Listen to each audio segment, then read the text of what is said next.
Bismillahirrahmanirrahim. Alhamdulillah wassalatu wassalamu ala Rasulillah sayyidina Muhammad ibn Abdullah wa ala alihi wa ashabihi wa man tabi'ahu wa wala ma'am. Wa qala musannif rahimakumullah wa nafa'ana bihi wa bi 'ulumihi fid dharain amin.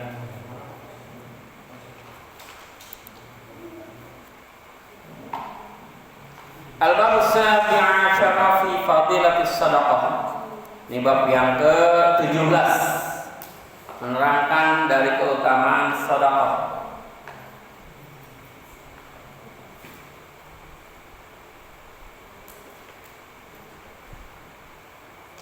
As-shadaqatu tadfa'u mitatas saw.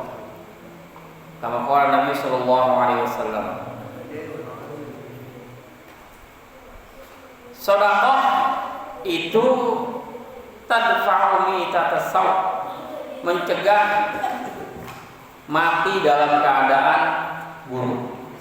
Nah, ini dengerin. Jadi bab ini jelasin tentang sedekah. Ya. Jadi kalau kita sedekah, rajin sedekah, insya Allah kita terhindar dari mati dalam keadaan buruk. Ya kan banyak. Walaupun kita tahu dengan mati itu semua orang nggak ada yang nggak mati, pasti mati. Tapi caranya berbeda-beda. Nah, kita menghindar dari mati dalam keadaan buruk itu dengan bersedekah. Dalam awal bab ini di syarahnya itu dijelaskan bahwa ruwiya an Abi Hurairah radhiyallahu anhu annahu qala sami'tu Rasulullah sallallahu alaihi wasallam, diriwayatkan dari Abi Hurairah, mudah-mudahan Allah meridai daripadanya, bahwasanya Rasulullah, aku mendengar Rasulullah sallallahu alaihi wasallam bersabda, yaqul la tarakus sa'il walau kana kafiran. Jangan pernah menolak orang yang minta-minta walaupun dia orang kafir. Jadi ada orang kafir butuh, jangan ditolak, ya. Jangan dicerca, biarin dia butuh.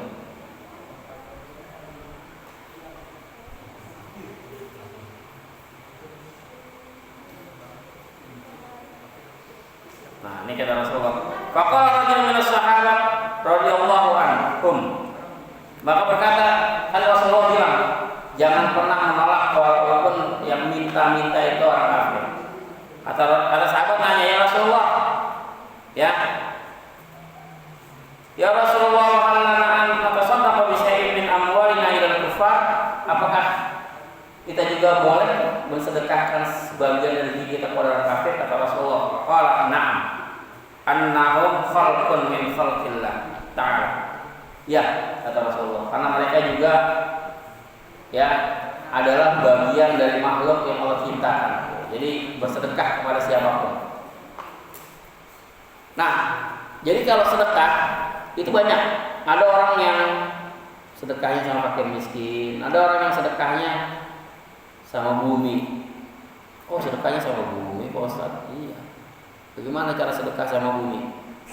Sedekah sama bumi itu bukan ngasih jajanan ke bumi. Ya. Apa?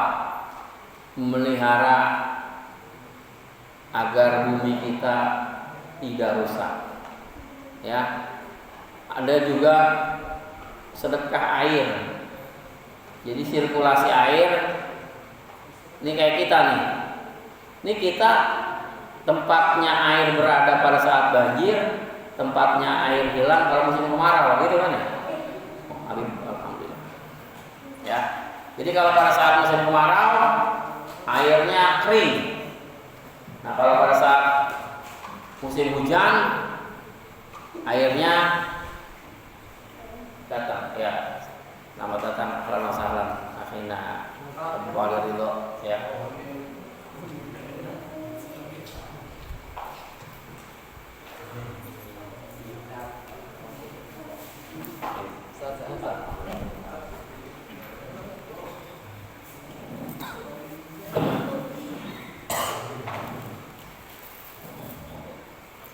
Jadi sedekah.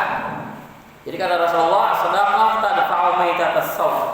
Sedekah itu mencegah mati dalam keadaan buruk.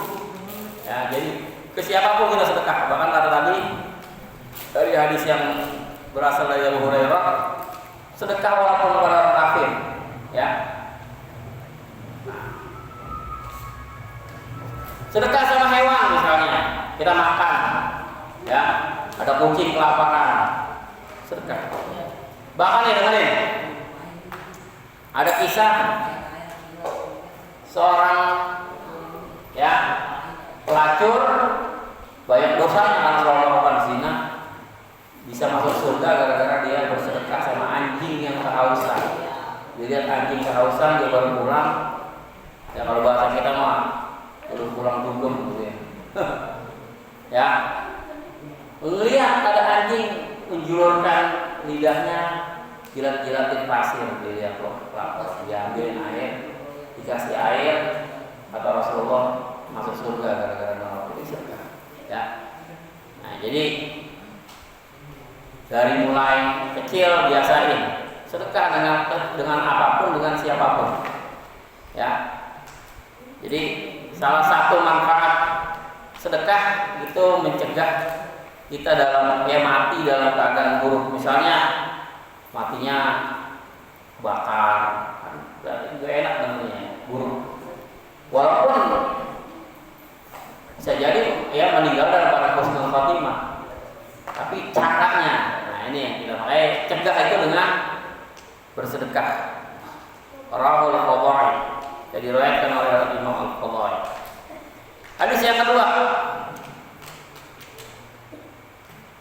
waqala Nabi sallallahu alaihi wasallam, bersabda oleh Rasulullah sallallahu alaihi wasallam, as-shadaqatu sirri, sedekah yang dilakukan secara rahasia, diam-diam gak ada yang tahu, ya. Tudfi'u ghadabar rabbi, dia akan memadamkan kemurkaan Tuhan. Ya, sedekah yang kita lakukan secara sembunyi-sembunyi itu akan mencegah Allah murka. Ya. Wa sadaqal alaniyati, ya, wa sadaqal alaniyati jannatun minan nar. Dan sedekah yang dilakukan secara terang-terangan jannatun minan nar, dia merupakan perisai atau benteng dari api neraka. Jadi sedekah kita dalam keadaan sir itu mencegah Allah murka sama kita. Tapi sedekah yang kita lakukan terang-terangan, diumumin, alhamdulillah sudah diterima, ya, dari abang anu sebesar 10.000 rupiah, kan diumumin, alania, orang lihat, orang tahu, ya. Itu sedekah yang kayak gitu, ya, itu sebagai junnah, sebagai perisai, benteng kita dari api neraka. Masya Allah. Jadi kalau sedekah kita lakukan secara sir, dia adalah mencegah Allah murka. Sedekah yang kita lakukan secara terang-terangan, dia orang tahu, itu adalah, ya, tameng kita atau pelindung kita dari api neraka. Hadis yang ketiga.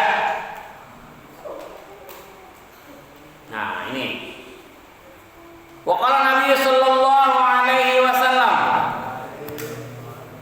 as-shadaqatu tasuddu sab'ina baban minas-su'. Sedekah itu menutup 70 pintu kejelekan. Jadi kalau kamu kejelekan, udah tahu jelek nih, tapi ditutup. Anda jelek, tapi nggak ada yang bilang Anda jelek, berarti kejelekan Anda ditutup sama Allah, kan ya? Kan kalau Anda jelek, ada yang bilang jelek, berarti Anda yang jelek. Aib Anda nggak ditutup sama Allah, iya. Nah, makanya kalau kita udah jelek, pengen aib kita ditutup sama Allah, itu Allah nggak nampakin kejelekan kita, sehingga nggak ada orang yang bilang Anda jelek. Makanya ketika nggak ada yang bilang Anda jelek, Anda sedang ditutupi aibnya oleh Allah Subhanahu wa ta'ala. Sama, setiap manusia itu nggak ada yang sempurna. Bukan nggak ada yang jelek, ya. Setiap manusia nggak ada yang sempurna. Loh, kok nggak ada yang sempurna? Iya, kesempurnaan itu hanya milik Allah, ya. Manusia nggak ada yang sempurna. Ada yang orangnya jelek, ya, tapi akhlaknya baik. Ada yang orangnya baik, ya, kelihatannya, tapi ternyata nggak baik. Ya, kita nggak tahu. Ada orang yang macam-macam lah. Makanya nggak ada yang sempurna. Makanya ini nanti nih yang sekarang udah pada gede nih. Saya pengen cari istri yang sempurna, nggak ada. Yang sempurna itu hanya rokok sama gigi Samsung. Sempurna. Ya. Iya. Nggak ada. Manusia semuanya malah fatwa manusia. Manusia itu tempatnya salah lupa. Tuh. Jadi nggak ada yang sempurna. Yang sempurna itu hanya Allah Subhanahu wa Ta'ala. Kesempurnaan itu hanya milik Allah. Tapi ini dengerin. Dalam hidup kita berproses untuk menjadi sempurna. Sempurna apa? Sempurna imannya, ya. Sempurna amal ibadahnya, ya. Sempurna kehidupannya. Loh, kok sempurna kehidupannya? Iyalah. Dulu kita di alam arwah nih. Semuanya di alam arwah. Ditanya, alastu bi rabbikum? Apakah aku Tuhanmu? Kita jawab, qalu bala. Nah, itu kita bawa ketika kita dilahirkan di hadapan ya orang tua kita. Makanya ada filosofi bayi yang dilahirkan. Coba lihat, bayi yang baru dilahirkan itu nggak ada yang tangannya yang lebar, semuanya bergerak. Kenapa? Karena dia sedang memegang amanah tadi. Alastu bi rabbikum? Ya, qalu bala. Terus umumnya bayi disuruh nangis. Gak ada bayi yang lahir karaoke. Bayi ajaib gitu. Nangis, kenapa harus nangis? Karena dia tadi menggenggam amanah dan sudah terbayang bisa gak dia jalankan amanah itu selama hidupnya. Karena pada saat itu ya dalam hadis lain ketika sudah 40 hari perjalanan janin itu dikasih tahu tuh nanti seperti apa perilaku hidupnya. Nah, tinggal nanti kita bisa nggak berubah? Bisa. Dari mana? Doa dan ikhtiar. Ya. Dan ikhtiar, doa kita dengan ikhtiar. Kita barengin sama ikhtiar. Sama begini. Jadi ketika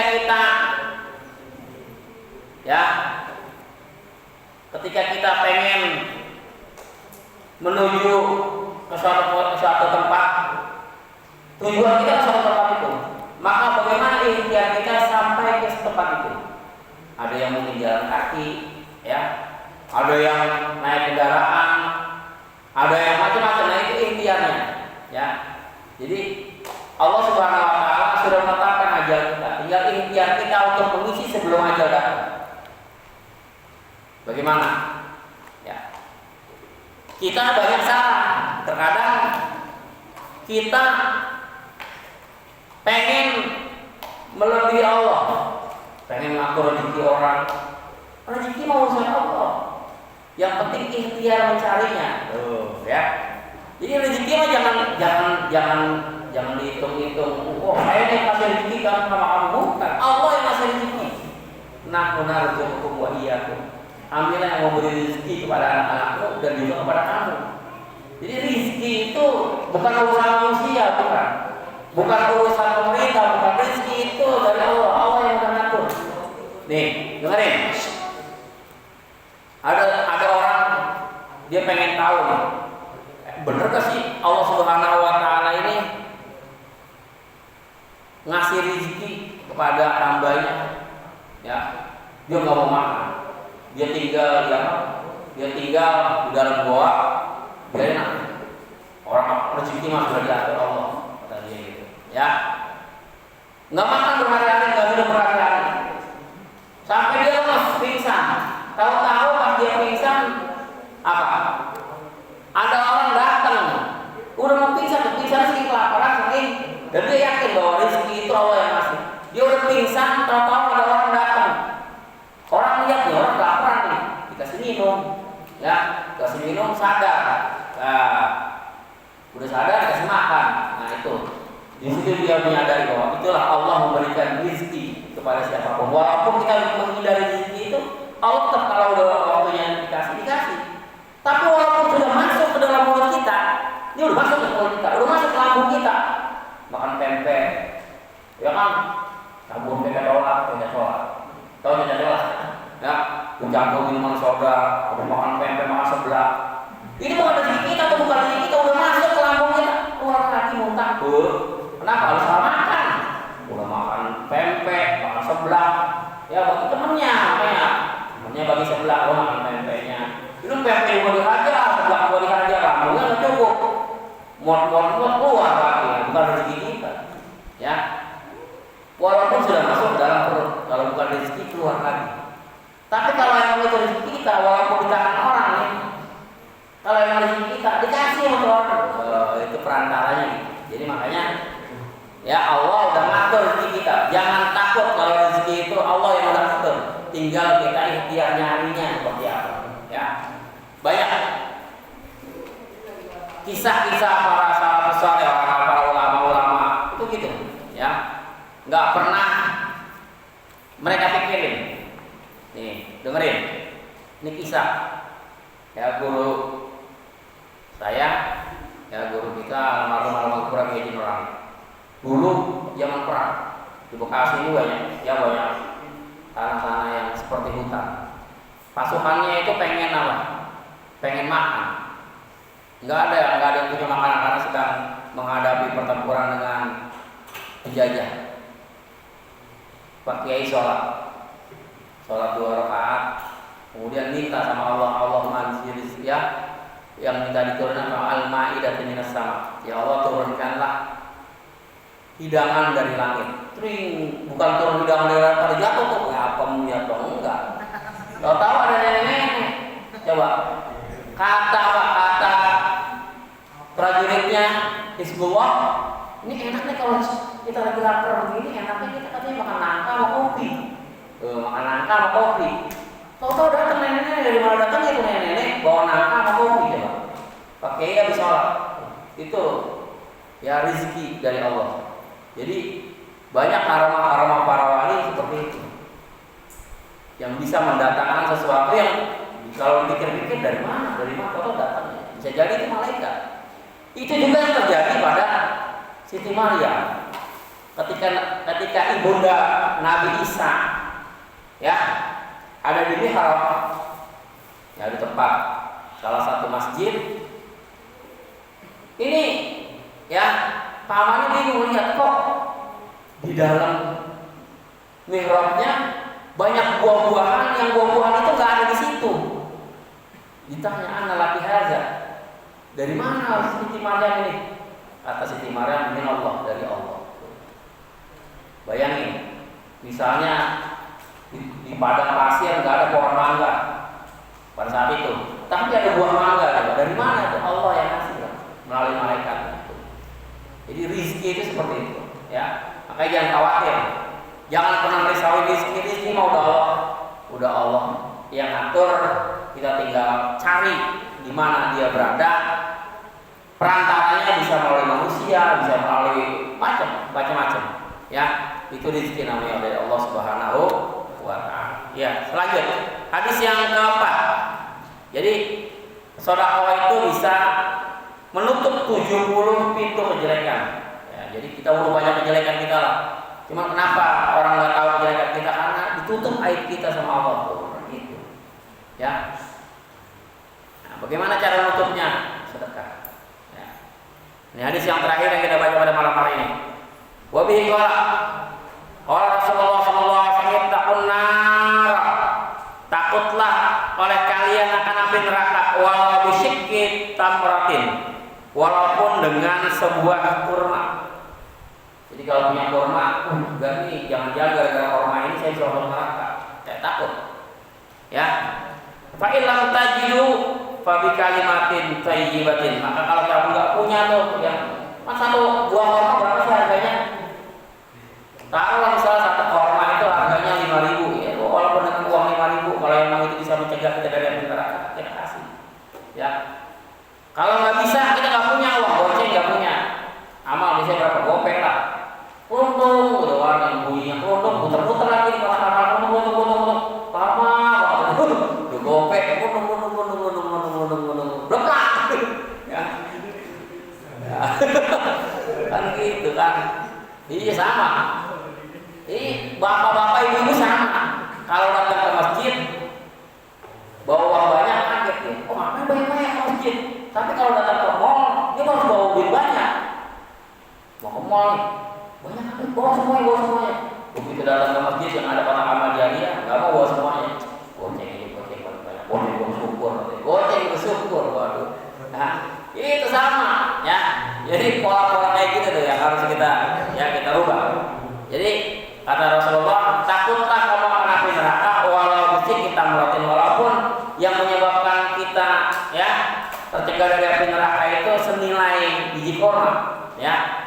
Kalau kita nggak punya, fa'ilam tajidu fa bi kalimatin thayyibah, maka dengan kalimat-kalimat yang baik, yang nggak menyakiti orang, ngomongnya misalnya jangan mentang-mentang itu ngomongnya kadang-kadang nih, kita itu paling nggak mau kalau orang jujur. Sama kalau perempuan itu nggak mau orang jujur. Perempuan, wanita itu ditakdirkan untuk selalu dibohongi. Ini gak ada ibu sama remaja putri ini. Makanya orang yang banyak gacoannya biasanya pembohong, ya, tukang bohong. Kalau laki-laki jujur, nggak mau, nggak disenengin. Makanya kalau kamu nggak mau jadi laki-laki sejati, jadi laki-laki yang jujur. Ketika ada perempuan jelek, bilang jelek. Iya, maka niscaya Anda tidak akan mendekati perempuan. Kan kebanyakan nih, bro, lo ketawa nih jelek nih. Langsung dirayu. Rayuannya mau menggombal. Kau cantik, bagaikan purnama sebelah. Ya. Waduh, senyummu menghias langit. Langit mana? Ya. Suaramu merdu mendayu-dayu mengalahkan suara ya burung ciblek. Mengalahkan suara burung ciblek. Aduh, ya. Nah, itu jadi ya ini yang kita baca 4 hadis di malam hari ini berkaitan dengan sedekah. Mudah-mudahan Allah Subhanahu wa taala memberikan kekuatan kepada kita untuk bisa mengamalkan apa yang sudah kita pelajari ini, dan mudah-mudahan Allah Subhanahu wa taala selalu memberikan taufik hidayah dan inayahnya kepada kita dan bisa menjalankan semua aktivitas kita dalam keadaan istiqomah ibadah. Amin amin ya rabbal alamin. Demikian yang saya sampaikan, kurang lebihnya mohon maaf. Assalamualaikum warahmatullahi wabarakatuh.